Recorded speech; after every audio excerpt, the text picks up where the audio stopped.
फ़र्क होता है खुदा और फ़कीर में, फ़र्क होता है खुदा और फ़कीर में, फ़र्क होता है किस्मत और लकीर में। अगर आप जो चाह रहे हो नहीं मिल रहा है तो दोस्तों समझ लीजिएगा कि कुछ और ही लिखा है आपके तकदीर में। जय हिंद साथियों, कैसे हो आप लोग? आई होप आप अच्छे ही होंगे। स्वागत है आपको अपना YouTube channel Dev maths and general studies में। दोस्तों आज का जो टॉपिक है वह है मेरा basic concepts of maths. It is the most important topic for maths. जिस तरह मनुष्य को खड़ा होने के लिए रीढ़ की हड्डी की आवश्यकता है, ठीक उसी प्रकार आपको मैथ्स में स्ट्रांग होने के लिए मैथ्स से संबंधित जितने भी सारे बेसिक नॉलेज हैं उसे आपको जानना बेहद जरूरी है। दोस्तों मैथ्स में अगर आप कमजोर हैं तो आप टेंशन नहीं लीजिए, क्योंकि मैथ्स के सवालों को सॉल्व करने के लिए जितने भी सारे बेसिक नॉलेज आपको चाहिए उसे मैं देने की कोशिश करूंगा। ये बेसिक कंसेप्ट ऑफ मैथ्स का पहला लेक्चर है। इसके बाद भी बहुत सारे लेक्चर आएंगे, आप उन्हें भी देखिएगा, आपको बहुत ही फायदा होने वाला है। तो आइए सबसे पहले देखते हैं कि पहला कंसेप्ट मेरा क्या है कि किसी संख्या में शून्य का गुना किया जाए या शून्य में किसी संख्या से गुना किया जाए तो गुणनफल जो होगा वो हमेशा शून्य होगा।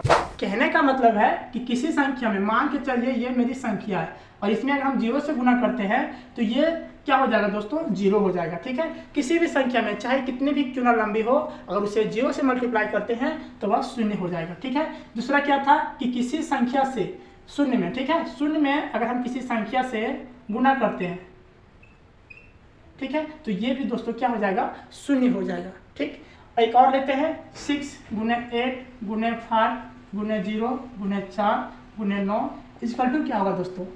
इसका भी जीरो ही होगा। ठीक है, जीरो क्यों होगा दोस्तों? क्योंकि बीच में हमने यहाँ पे जीरो लगा रखी है मल्टीप्लाई में।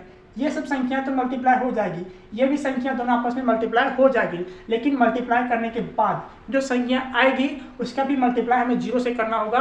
तो भी बताया हमने कि किसी भी संख्या को अगर जीरो से मल्टीप्लाई करेंगे तो वह जीरो हो जाएगा। आइए अब समझते हैं कॉन्सेप्ट नंबर 2 को। ठीक है, शून्य में किसी संख्या से भाग दिया जाए तो भागफल शून्य प्राप्त होता है। इसका मतलब है क्या? देखिए यहाँ पे शून्य में किसी संख्या से, अगर शून्य हमने रख लिया है और किसी संख्या से भी चाहे वो कितनी भी क्यों ना लंबी हो, अगर उससे हम भाग लगाते हैं शून्य में तो हमेशा शून्य ही होगा।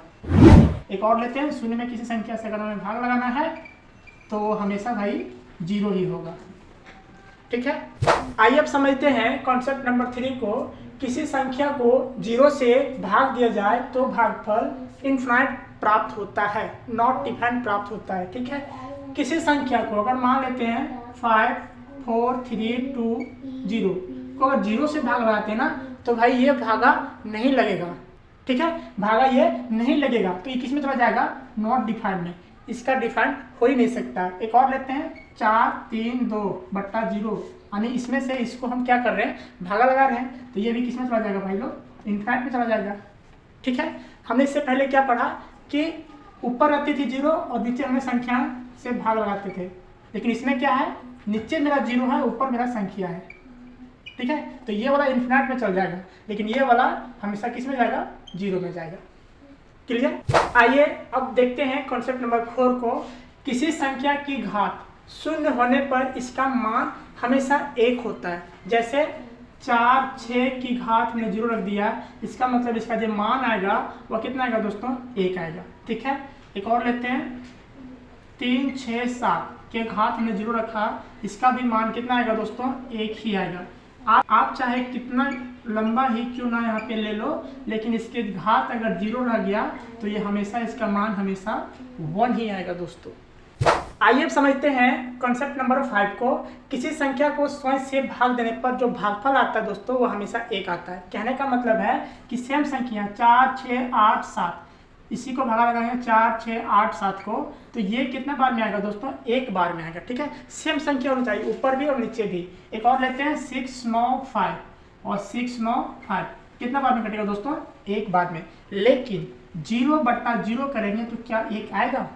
नहीं आएगा दोस्तों, ये गलत है। ठीक है, नॉट डिफाइंड में चला जाएगा। ये किस में चला जाएगा? नॉट डिफाइंड में।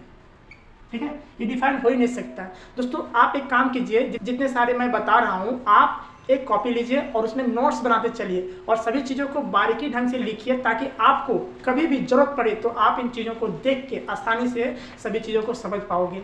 तो आपसे मेरा रिक्वेस्ट है कि जितने सारे मैं पढ़ा रहा हूँ आप एक कॉपी में नोट्स बनाते चलिए, आपको बहुत ही काम देने वाला है। दोस्तों हमने जीरो से संबंधित जितने भी सारे गुना भाग जोड़ घटाव हो रहा था वो हमने सीख लिया। आइए हम समझते हैं अब जोड़ना और घटाना कि संख्या को जोड़ते कैसे हैं, घटाते कैसे हैं, किसके पहले प्लस का लगेगा, किसके पहले माइनस का लगेगा, आइए समझते हैं। धनात्मक संख्या मीन्स प्लस वाली संख्याएं, जो संख्याएं पॉजिटिव में है उसे हम कहते हैं धनात्मक संख्याएं। आपस में क्या होती है भाई, जुड़ती है। जुड़ती मतलब दोनों आपस में मर्ज होती है, ठीक है। और चिन्ह जो लगता है वो हमेशा प्लस का लगता है। जैसे देखिए धनात्मक संख्या 4 है और प्लस में 6 है, क्या हो जाएगा दोस्तों, ये 10 हो जाएगा, ठीक है। आपस में क्या होगी दोस्तों, ये जुड़ेगी।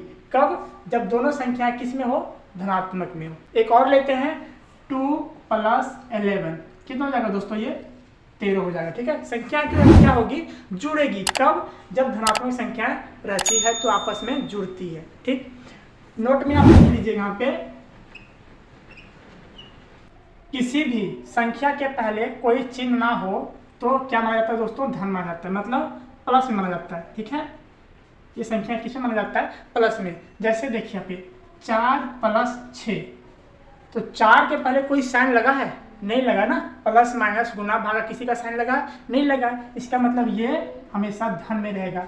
कोई साइन नहीं लगा है, इसका मतलब हमेशा किस में रहेगा दोस्तों, वो पॉजिटिव में रहेगा, ठीक है। तो +4 और +6 कितना हो जाएगा, +10 हो जाएगा। तो 10 के पहले भी हमने प्लस नहीं लिखा, इसका मतलब जो 10 है वो मेरा धन संख्या, उसमें प्लस हिडन है, ठीक है। एक और लेते हैं 6 + 3, कितना हो जाएगा दोस्तों, ये 9 हो जाएगा, ठीक है। यहाँ पर 3 के पहले प्लस है लेकिन 6 के पहले प्लस नहीं है, और जब प्लस नहीं रहता और कोई भी साइन नहीं रहता है इसका मतलब वो प्लस में रहता है, ठीक है। चलिए अब कंसेप्ट 7 को देखते हैं। धनात्मक और ऋणात्मक सदैव आपस में घट जाती है और चिन्ह जो रहता है वो बड़ी संख्या का लगता है। मतलब है क्या है दोस्तों, देखिए यहाँ पे धनात्मक संख्या लेते हैं 5 और एक ऋणात्मक संख्या लेते हैं 3, क्या हो जाता है दोस्तों, आपस में ये घट जाती है। क्या हो जाती है, घट जाती है। लेकिन जो साइन रहता है, जो चिन्ह रहता है वो किसका रहता है दोस्तों, बड़ी संख्या का। तो 5 में से 3 चला जाए, कितना बचेगा, 2। लेकिन साइन देखिए कौन सी बड़ी संख्या, 5 की 3, तो अभी सी बात है 5 है, और 5 के पहले कौन सी साइन लगी है, कोई साइन नहीं लगी है। और जब कोई साइन नहीं लगी रहती है इसका मतलब वहाँ पे प्लस हिडन रहता है, तो इसका कितना हो जाएगा दोस्तों, 2 हो जाएगा। एक और लेते हैं 6 - 13, कितना हो जाएगा दोस्तों, बताइए। 6 - 13 है, कितना हो जाएगा, 7 बचेगा ना। लेकिन जो साइन रहेगा वह क्या हो जाएगा, ध्यान से बताइएगा। हमने क्या बताया अभी कि जो बड़ी संख्या रहेगा उसका साइन लगेगा। तो इन दोनों में से बड़ी संख्या कौन सा है, 6 की 13 है ना।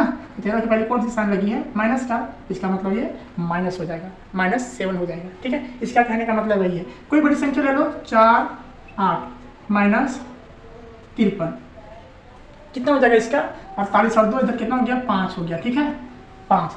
लेकिन जो साइन लगेगा वो कौन सा साइन लगेगा, माइनस का लगेगा, क्योंकि बड़ी संख्या के पहले माइनस लगी है। छोटी संख्या तो ये 48 है, इसके पहले प्लस है, तो हम पता है। लेकिन हमें देखना है बड़ी संख्या की, बड़ी संख्या के पहले कौन सा साइन लगा है, तो कौन सा साइन लगा है, माइनस। एक और लेते हैं -63 प्लस में 60। अब बताइए हमें कौन सी बड़ी संख्या है, तो -63 है, तो -63 और +60 है, कितना हो जाएगा, 3 बचेगा। लेकिन जो साइन बचेगा दोस्तों वह माइनस का रहेगा, ठीक है। तो प्लस और माइनस का खेल हमने समझ लिया कि कब प्लस लगता है और कब माइनस लगता है। आइए अब देखते हैं कॉन्सेप्ट नंबर 8 को। संख्याएं, ऋणात्मक संख्याएं आपस में जुड़ जाती हैं और चिन्ह जो लगता है वो माइनस का लगता है। इसका मतलब क्या है कि ऋणात्मक संख्या -6 और -5 दोनों संख्या यहाँ पे ऋणात्मक में है, -6 भी ऋणात्मक में है, -5 भी ऋणात्मक में है। लेकिन संख्याएं दोनों क्या हो जाएगी दोस्तों, जुड़ जाएगी। क्या हो जाएगी, जुड़ जाएगी। तो कितना हो जाएगा, 11 हो जाएगा। लेकिन जो साइन लगेगा दोस्तों वह हमेशा कौन सा साइन लगेगा, माइनस का, ठीक है। माइनस का ही लगेगा, -3 - 2 कितना हो जाएगा दोस्तों, 5 तो होगा, 3 और 2 5 होगा। लेकिन यहाँ पे दोनों संख्याएं माइनस में है, और जब दोनों संख्या माइनस में रहती है तो जुड़ती है, लेकिन जो साइन रहता है वो हमेशा माइनस का रहता है। एक और लेते हैं -11 और -9, कितना हो जाएगा, ये -20 हो जाएगा, ठीक है। तो हमने अभी तक क्या सीख लिया कि जोड़ और घटाव। आइए समझते हैं कि गुना कैसे होता है, ठीक है। देखिए कोई संख्या प्लस में है और बीच में फिर गुना है, फिर कोई संख्या प्लस में इक्वल टू क्या हो जाता है, plus into plus equal two plus. जैसे एग्जांपल लेते हैं 4 मेरा प्लस में है, बीच में गुना तो गुना देंगे। फिर कोई संख्या लेना हमें प्लस में, जैसे 3 ले लिया हमें, कितना हो जाएगा, 4 दिया, कितना हो जाएगा दोस्तों, 12 हो जाएगा। लेकिन संख्या जो रहेगा वो किस में रहेगा, प्लस में रहेगा, ठीक है। क्योंकि प्लस गुना प्लस होता है क्या, प्लस, ठीक है। चलिए इसको देखिए, प्लस गुना माइनस, कोई संख्या प्लस में लीजिए, जैसे 8 ने प्लस में ले लिया, गुना तो गुना, और ये संख्या माइनस में लेना, जैसे -3 ले लिया हमने। तो प्लस गुना माइनस इसका टू क्या होता है, माइनस होता है। तो 8 या कितना होता है, 24 होता है, ठीक है। लेकिन जो साइन लगेगा वो किसका लगेगा, माइनस का लगेगा, ठीक है। क्यों लगेगा माइनस का, हमने बताया यहाँ पे प्लस गुना माइनस, इसका टू क्या होता है दोस्तों, माइनस होता है। एक संख्या प्लस हमने ली, एक संख्या माइनस ली, क्या हो गया, माइनस में जाएगा, ठीक है। यहाँ देखिए एक संख्या में माइनस में लेना है, कोई संख्या लीजिए माइनस में, जैसे -3 ले लिया, ठीक है। और बीच में गुना है तो गुना दे दिया, फिर हमें संख्या को प्लस लेना है तो हमने ले लिया यहाँ पे 6। अब देखिए माइनस गुना प्लस, माइनस गुना प्लस, इसके आगे कोई चिन्ह नहीं, इसका मतलब ये प्लस में है, तो माइनस गुना प्लस क्या हो गया, माइनस, माइनस गुना इसका तो क्या हो जाएगा, माइनस, ठीक है। कितना हो जाएगा दोस्तों, 6 या 18, ठीक है। चलिए इसे देखिए, माइनस गुना माइनस, दोनों संख्या हमें माइनस में लेना है, जैसे -2 लेना है और गुना -4 लेना है, ठीक है। दोनों संख्या हमने क्या लिया, माइनस लिया, तो 2 गुना 4 करेंगे कितना हो जाएगा, 8 हो जाएगा। माइनस में नहीं, क्या हो जाएगा, माइनस गुना माइनस होता है प्लस, तो माइनस गुना माइनस क्या हो जाएगा दोस्तों, प्लस हो गया, ठीक है। आइए अब समझते हैं भागा को। अभी तक हमने जोड़ सीख लिया, घटाव सीख लिया, गुना सीख लिया, ठीक है। अब हम समझेंगे भागा कि भागा कैसे होता है संख्याएं का। तो लिख रखा यहाँ पे अधिक अंश और हर। अब अंश और हर क्या होता है देखिए, 3/4 में लिखा यहाँ पे, ठीक है। तो 3 जो कहलाएगा वह अंश कहलाएगा और 4 जो कहलाएगा वह हर कहलाएगा। मतलब बट्टा के ऊपर वाली संख्या अंश कहलाएगी और बट्टा के नीचे वाली संख्या हर कहलाएगी। कि चिन्ह समान हो, चिन्ह समान हो मतलब ऊपर दोनों जगह प्लस में हो, अगर प्लस में है दोनों तो दोनों प्लस में होना चाहिए, माइनस में है तो दोनों संख्या माइनस में होना चाहिए, ठीक है। तो धनात्मक होगा, तो धनात्मक मान प्राप्त होगा। जैसे देखिए यहाँ पे दोनों संख्या प्लस में ले रखी है, तो इसका जो मान आएगा हमेशा किस में आएगा, धनात्मक में आएगा। जैसे 8 हमने लिया प्लस में और 2 भी लिया प्लस में, ठीक है। दोनों संख्या हमने सेम लिया, दोनों संख्या किस में लिया हमने, प्लस में, तो इसका जो मान आएगा ना हमेशा वो ये भी प्लस में ही आएगा, ये भी धनात्मक में ही आएगा। इसका कहने का मतलब यही था, ठीक है। एक तरह का और होता है, चलिए यहाँ देखते हैं। एक संख्या प्लस में लीजिए, हमने 8 लिया और बट्टा वाली संख्या जो है उसे हमें माइनस में लेना है, तो इसका जो मान आएगा हमेशा ना वो माइनस में आएगा। कितना वन कटेगा, 4 वन कटेगा, लेकिन संख्या के पहले माइनस लगेगा, ठीक है ना। अब यहाँ देखिए एक संख्या में माइनस में लेना है, -6 ले लिया हमने, भागा दिया, और माइनस एक संख्या और ले ली हमें, -2 ले लिया, ठीक। अब यहाँ देखिए माइनस भागा माइनस क्या हो जाता है दोस्तों, प्लस हो जाता है। तो यहाँ से ये माइनस ये माइनस आपस में क्या हो जाएगा, क्रॉस हो जाएगा, ठीक। उसके बाद 2 1 जा 2, 2 3 जा 6, कितना आ जाएगा, 3 बार में आएगा। और 3 जो आएगा वो प्लस में आएगा, ठीक है। क्यों आएगा प्लस में, क्योंकि माइनस और माइनस संख्या आपस में पहले से कट चुकी है, ठीक है। तो इसका जो संख्या आएगा वो प्लस में आएगा, +3 आएगा। एक और लीजिए, एक संख्या माइनस में लीजिए, माइनस में 8 लिया और एक संख्या नीचे वाला प्लस में लेना है, क्रॉस कीजिए इसे, कितना बार में कटेगा ये, 8 बार में, 4 बार में कटेगा, ठीक। लेकिन संख्या के पहले कौन सा साइन लगेगा, माइनस का साइन लगेगा, देखिए -4, ठीक है। तो बस दोस्तों इस वीडियो में इतना ही। इसके आगे हम अगले नेक्स्ट लेक्चर में डिफाइन करेंगे और समझाएंगे।